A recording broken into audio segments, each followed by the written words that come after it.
Bom dia a todos e a todas. Estamos aqui para mais um Evangelho do Centro Espírita Nosso Lar.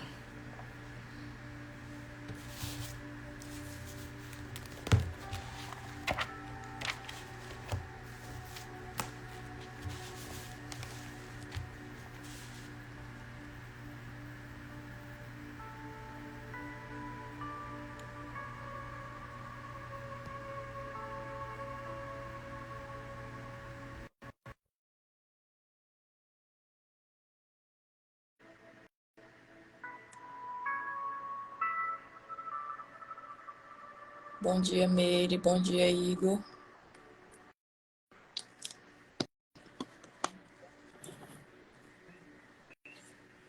Obrigada. Que houve?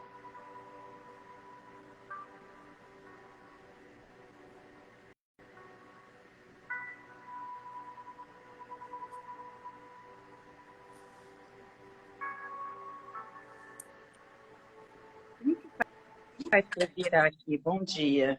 Não Bom, estou conseguindo virar para mim. Você sabe como faz? aqui no meu aparece o íconezinho de virar a tela. Eles são duas setinhas, uma próxima à outra, como se fosse um círculo. Aí. Bom dia, desculpa. E vamos lá começar, né? Escolhi uma mensagem para a gente dar início, que ela se chama A Ostra. A maior parte de nós poderia provavelmente aprender algo com a humilde ostra. Em regra, trata-se de uma criatura bastante calma. De vez em quando, porém, grãozinhos de areia lhe entram pela concha e começam a irritá-la.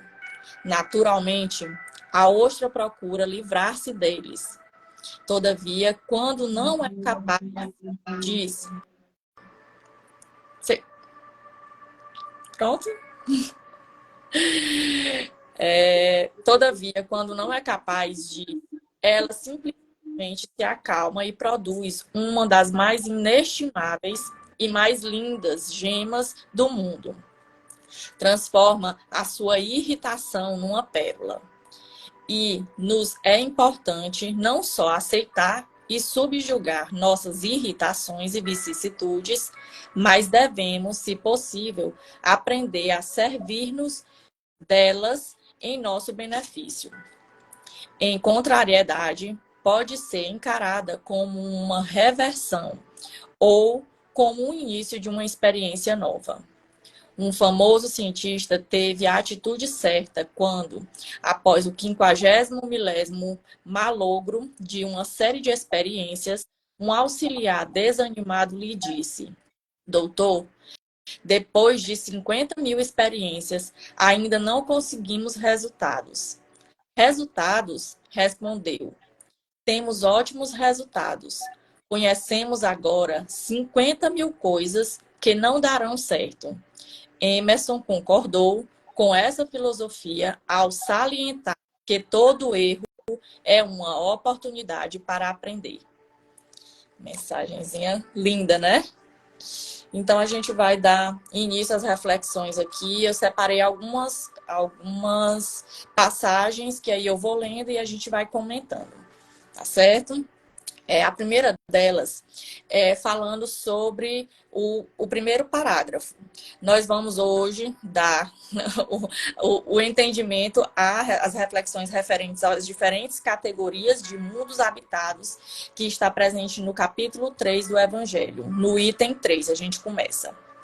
E aí, no finalzinho do primeiro parágrafo, ele vem e fala, relacionado ao adiantamento moral, consequentemente espiritual, ao grau de conhecimento sobre Deus, com o grau de perfeição dos indivíduos, de aproximação das coisas divinas.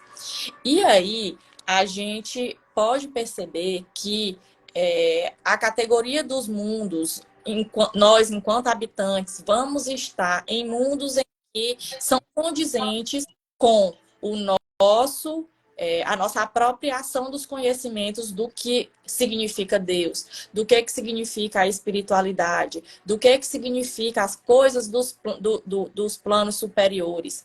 Porque essa ligação é o que, de certa forma, dá às nossas ações rotineiras que nos aproximam ou nos distanciam de Deus.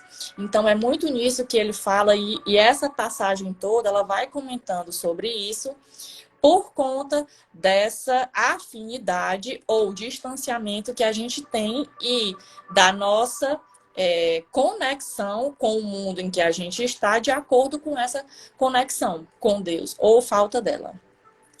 E aí, nos mundos inferiores, a existência é toda material.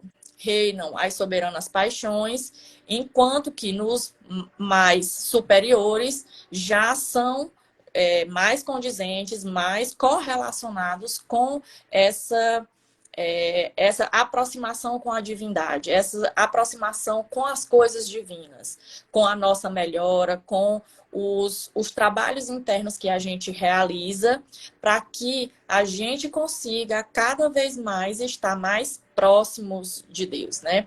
O próprio, quando a gente lê o Evangelho, a gente vê que Kardec é muito categórico no que ele diz, ele é muito dialogador, no sentido de nos mostrar o tempo todo que tudo tem uma causa, que tudo tem um sentido para que nós nos apropriemos da realidade que nós vivemos, para que nós possamos alcançar essa clareza de espírito, porque nós ainda somos muito rudimentares, ainda temos muita correlação com as coisas do mundo, as coisas materiais.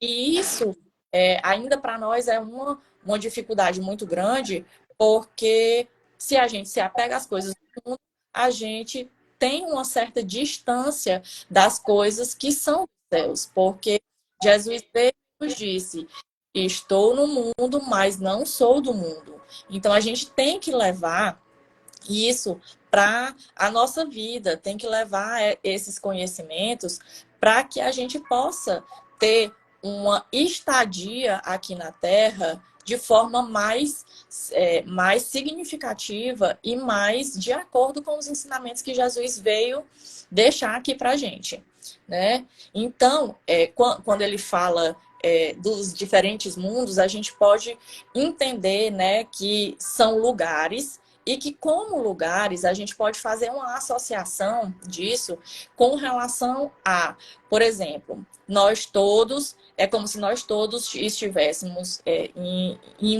uma pátria espiritual, só que alguns estão em hospitais, uns estão muito doentes dentro desse hospital, outros estão em um processo bom de recuperação, outros estão saindo desse hospital, outras pessoas encontram-se em prisões muitas vezes que nós mesmos criamos, e de acordo com isso, o nosso estado de espírito vai moldando nossas ações, vai moldando a nossa forma de enxergar o mundo, a nossa forma de ter relações com o mundo e, consecutivamente, com as pessoas.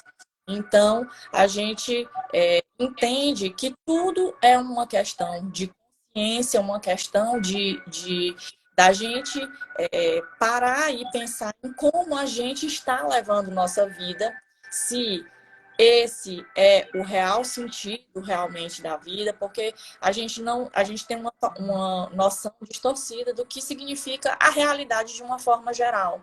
Enquanto Jesus veio e nos deixou o caminho.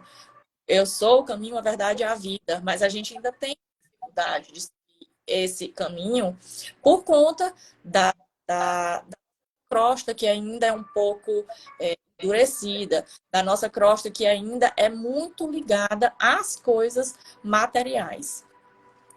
E aí, no livro dos Espíritos, nós vamos ter duas questões, e aí ele pergunta: cada nova existência corporal, a cada nova corporal, a alma passa de um mundo para outro, ou pode ter muitas no mesmo globo?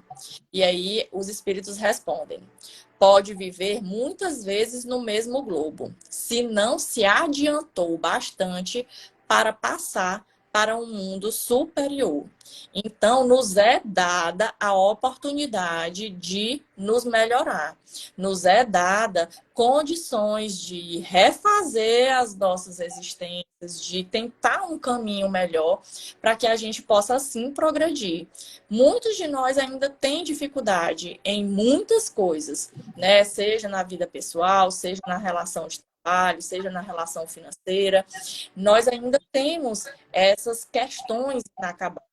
Mas a gente tem que perceber também que muito disso está correlacionado com o nosso não, a gente não lembrar, né? De certa forma, a gente não lembrar de que nós somos filhos de Deus, que nós somos, como filhos de Deus, nós temos o poder de realizar as mudanças que nós queremos em nossas vidas.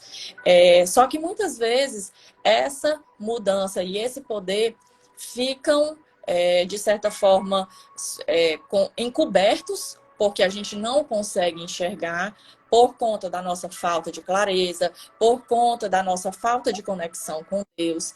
E tudo isso termina virando uma bolinha de neve que cada vez mais ela vai aumentando, até que Deus é tão potencial que até nisso os problemas, os desafios vão servir para que a gente acorde, para que a gente desperte e entenda que a gente precisa estar com ele para progredir, que não há outro caminho.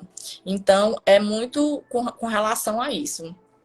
Temos a pergunta também de número 178, que ela fala: podem os espíritos encarnar em um mundo relativamente inferior ao onde já viveram? E aí os espíritos superiores respondem: sim, quando em missão, quando o objetivo de auxiliar o progresso, caso que aceitam alegres as tribulações de tal existência, por lhes proporcionar meios de se adiantarem. Então, a gente pode entender que onde a gente está, a gente não vai descer para mundos inferiores, a não ser que seja em própria missão. Ou seja, a gente não decai na escala evolutiva. A gente pode sim permanecer nos mundos, em mundos que são como o nosso, por conta do nosso não adiantamento, por conta da nossa estagnação, da nossa resistência em evoluir, mas que nós não decaímos, a não ser em casos em que nós aceitamos a missão de vir para esses mundos menos avançados para ajudar outros irmãos. Então, é muito esclarecedor isso aqui, porque muitas vezes a gente pensa que fez uma coisa muito errada e vai cair. Mas, de acordo com o Livro dos Espíritos, esse trajeto ele não é possível, a não ser nesse caso que eu falei para vocês, né? E aí, dando continuidade, ele vai explicar que os mundos primitivos são aqueles mais destinados às encarnações das almas humanas, destinados às primeiras encarnações das almas humanas, os mundos de expiação e prova, onde domina o mal, os mundos de regeneração, nos quais as almas ainda têm o que expiar, aurem novas forças, repousando das fadigas da luta, os mundos felizes, onde o bem se sobrepuja ao mal, e os mundos celestes ou divinos, habitados pelos espíritos depurados, onde exclusivamente reina o bem. A Terra pertence à categoria dos mundos de expiação e provas, razão porque aí vive o homem abraçado com tantas misérias. E aí a gente pode perceber aqui nessa parte que o seguinte, 2 pontos. Que a gente quer evoluir, a gente quer ir para um mundo melhor, mas a gente não quer fazer as modificações que são necessárias. Aí imagina só a gente sair do mundo de provas e expiações, como é a Terra, e a gente chegar lá nos mundos celestes e divinos. A gente vai chegar lá e vai começar a estranhar. A gente vai começar a achar ruim, porque Lá ninguém fala da vida de ninguém, lá ninguém vê defeito em ninguém. Já pensou, já imaginou? A gente não tem essa capacidade ainda. Então, é dada essa forma de conexão, essa forma de magnetismo nossa com o mundo em que a gente vive, está muito relacionada com essa questão do grau de aprimoramento, com a nossa consciência, com os trabalhos internos que a gente faz. E assim nós vamos evoluindo e galgando lugares em mundos melhores. Mas isso é muito, muito, muito particular da consciência de cada pessoa. Não tem como a gente querer ir para um lugar melhor, se nesse lugar melhor nós não encontramos afinidade suficiente para pertencer a esse lugar melhor. Então, se a gente quer o melhor, que a gente comece a fazer o melhor hoje, que a gente comece a pensar mais no outro, que a gente comece a fazer uma obra de caridade, que a gente comece a fazer a leitura do Evangelho em casa, que seja, que nós possamos realmente fazer essas modificações internas que são imprescindíveis para que a gente esteja correlacionado, estejamos abertos a irmos para um lugar melhor, porque só depende do nosso comportamento, das nossas ações, porque de nada adianta também a gente só ler o Evangelho e não viver essa lei que Cristo deixou para a gente, a lei de amor e de caridade que ele deixou. Seria muito fácil, muito, de certa forma, muito confortável se a gente só lesse o Evangelho aqui, tô pronto. Mas Jesus não veio para... Até porque não foi nem ele que escreveu o Evangelho. Ele veio para deixar exemplos. Então, nós precisamos deixar os exemplos para que nós possamos habitar mundos melhores do que o que nós habitamos hoje. Vou pedir licença aqui rapidinho.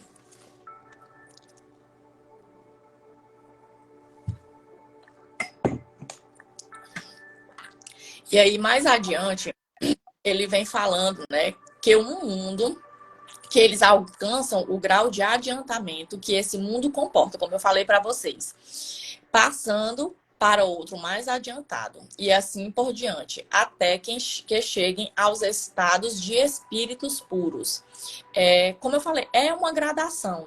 Nós vamos adquirindo conhecimento, nós vamos adquirindo a postura de espíritas atuantes, nós vamos nos comportando, fazendo, porque como eu disse para vocês, Jesus não veio falar por palavras, ele veio mostrar para nós como realmente se deveria viver. Tanto é que as mensagens foram trazidas pelos discípulos, quem viveu realmente com ele, quem conviveu com o amor que ele dava para as pessoas, com a caridade que ele expressava o seu amor. Então, a gente precisa ter isso na nossa cabeça para que a gente saia dessa estagnação de eu estou confortável dentro da minha casa, eu não posso sair um sábado, um domingo para ir fazer uma obra caritativa porque eu tenho um churrasco, porque eu tenho... Dá para todo mundo fazer tudo. Jesus não queria que nós abdicássemos da vida do mundo, porque nós estamos no mundo. Ele, assim, também não abdicou da vida do mundo. Mas nós precisamos tratar das coisas que são as coisas de Deus. Nós precisamos nos alinhar com esse comportamento que é condizente com os ensinamentos que ele veio deixar para nós aqui, né?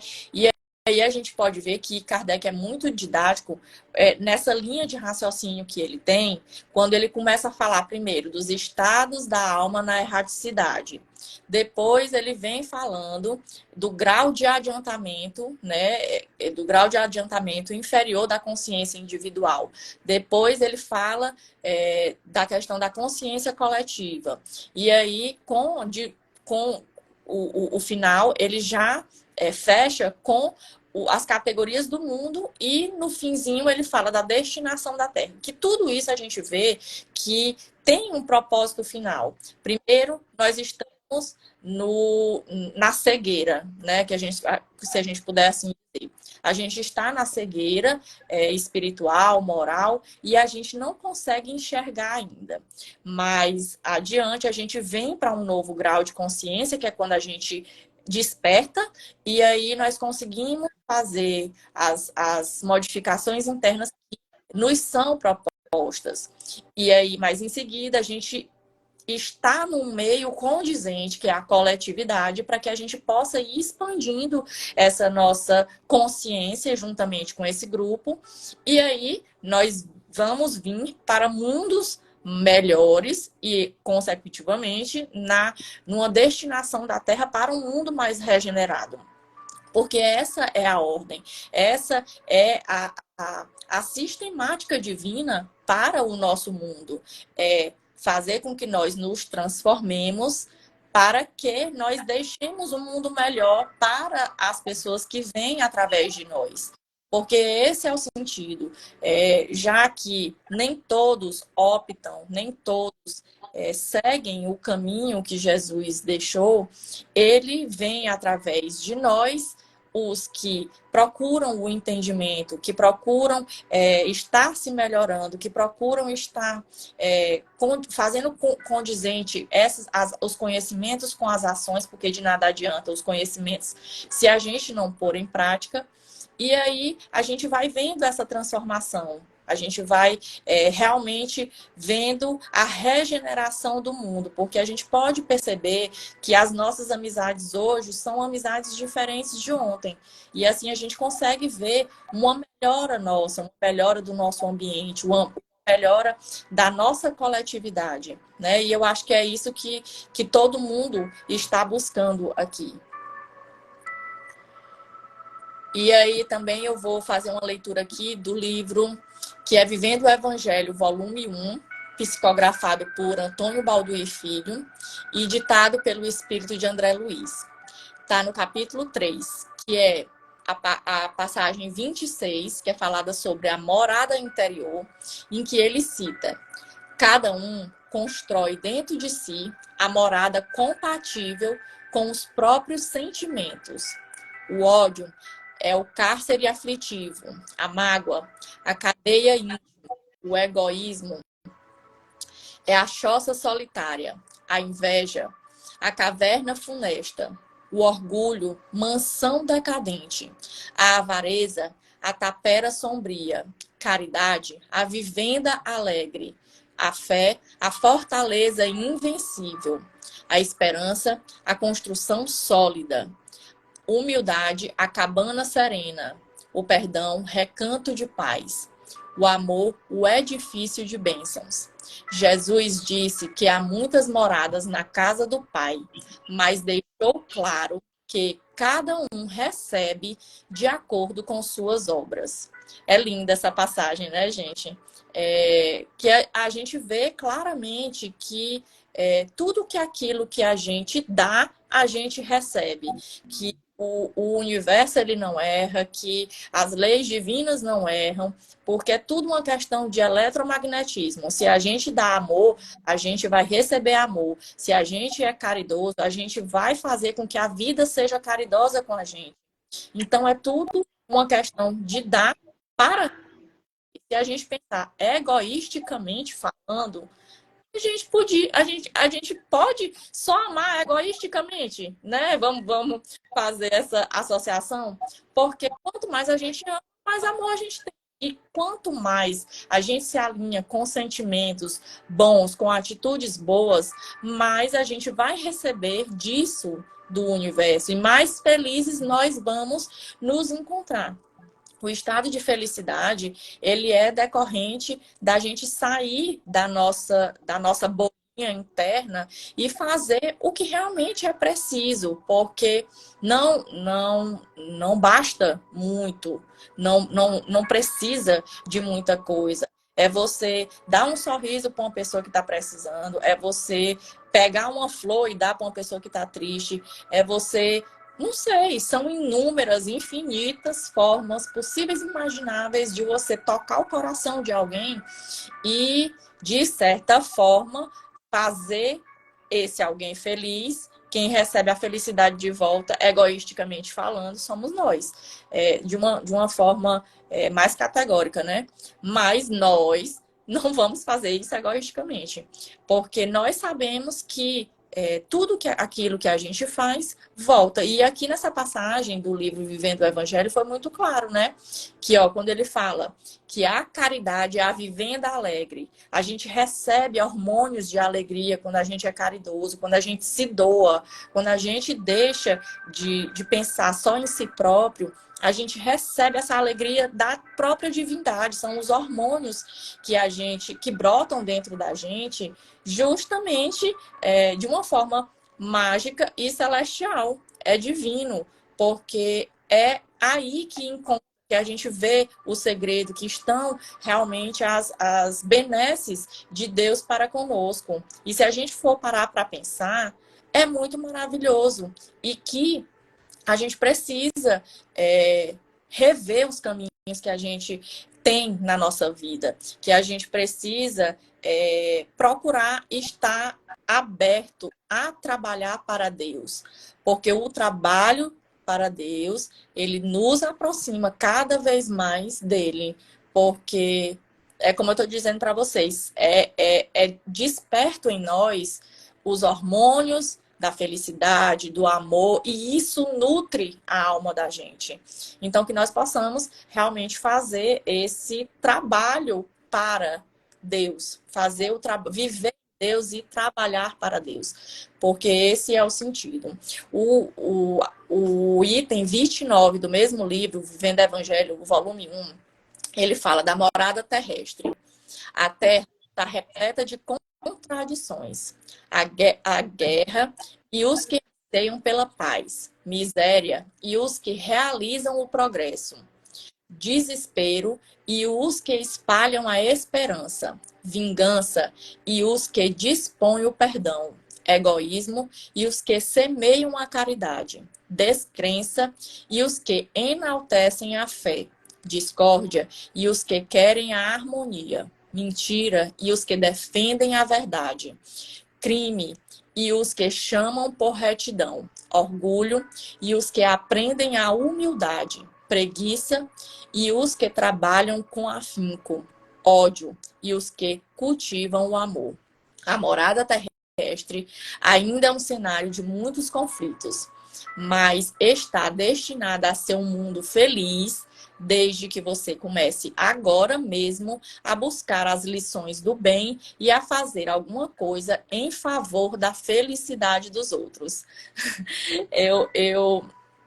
Eu não tinha nem lembrado que essa passagem era falando sobre isso, mas foi justamente o que eu falei anteriormente, para vocês verem que nada acontece por acaso e que Deus vai nos mostrando o caminho de formas repetidas, iluminando, sempre iluminando as nossas vidas, os nossos entendimentos, para que nós possamos realmente voltar para Ele, estar mais perto dele, porque esse é o sentido da vida, né? Nós estarmos conectados com essa mensagem de Deus.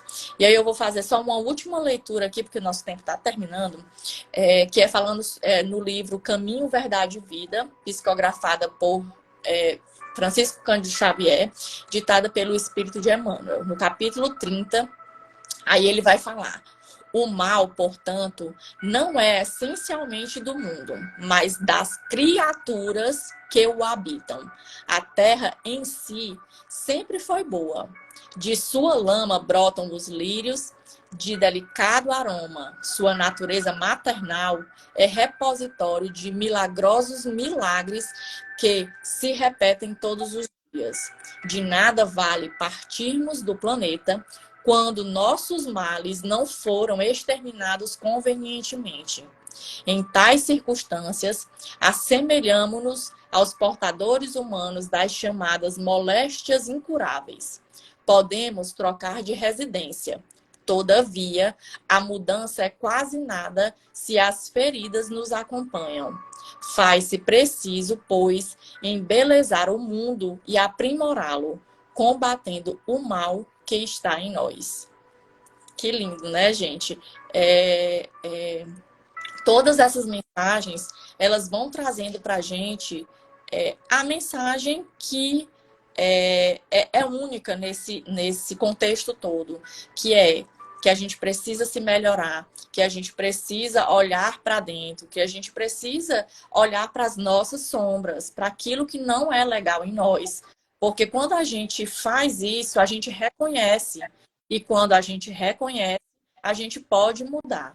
Porque de nada adianta a gente não querer olhar para aquilo e ir colocando para debaixo do tapete. Quanto mais coisa a gente coloca para debaixo do tapete, mais a gente tem aflições, mais mazelas a gente vai trazendo para a nossa consciência. Então, que a gente possa fazer esse trabalho interno tão pedido e tão necessário, né? Então, nós vamos agora respirar um pouco, vamos fazer a nossa prece final.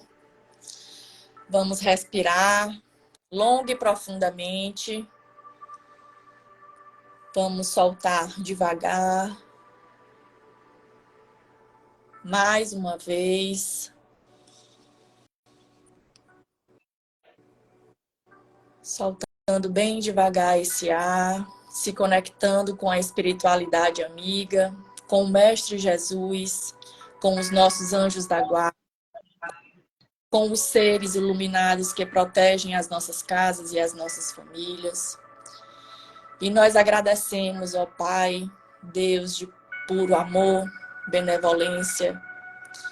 Nós agradecemos por esse momento, por estarmos aqui, falando sobre a Tua palavra, falando sobre o Teu amor, sobre a Tua caridade, sobre as coisas que nos afinizam convosco. Agradecemos por estarmos juntos, porque quando um ou mais de um estiverem juntos falando em Teu nome, vós estarás conosco. Agradecemos por esse momento de elevação das nossas vibrações, que nós possamos levar essas boas energias para a nossa semana, para os nossos lares, por onde nós passarmos, sempre buscando ser luz e fazer luz por onde nós formos. Que assim seja, graças a Deus. Muito obrigada a todos que participaram e tenham todos um ótimo domingo, tá bom? Tchau, tchau. Tchau.